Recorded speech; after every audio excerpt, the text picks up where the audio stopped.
দারুণ আক্রমণাত্মক ফুটবল উপহার দিয়ে এলচেকে ৩-১ গোলে হারিয়েছে বার্সেলোনা। এই জয়ে লা লিগার শীর্ষে থেকে রিয়াল মাদ্রিদের সঙ্গে ৪ পয়েন্ট ব্যবধানে এগিয়ে হ্যান্সি ফ্লিকের দল। রাতে প্রতিপক্ষের মাঠে ম্যাচ জুড়ে দাপট দেখিয়ে গুরুত্বপূর্ণ ৩ পয়েন্ট তুলে নেয় শিরোপাধারীরা।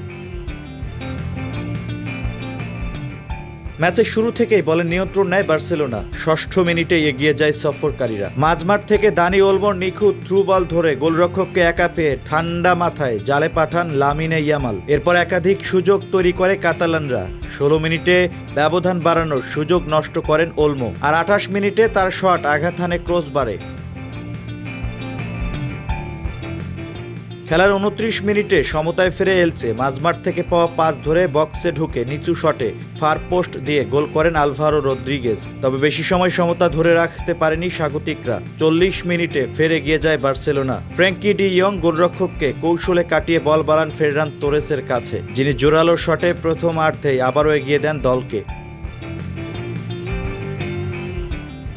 দ্বিতীয়ার্ধের শুরুতে রাফিনিয়ার বদলে মার্কাস র্যাশফোর্ডকে নামান ফ্লিক। পরে মাঠে নামেন রবার্ট লেভানডস্কি ও মার্ক বের্নালো। ৭২ মিনিটে বদলি নেমেই ব্যবধান বাড়ান র্যাশফোর্ড। ডান দিক দিয়ে বক্সে ঢুকে ইয়ামালের পাস ডিফেন্ডার আটকে দিলেও ফিরতি বল থেকে শক্ত শটে জাল খুঁজে নেন ইংলিশ ফরওয়ার্ড।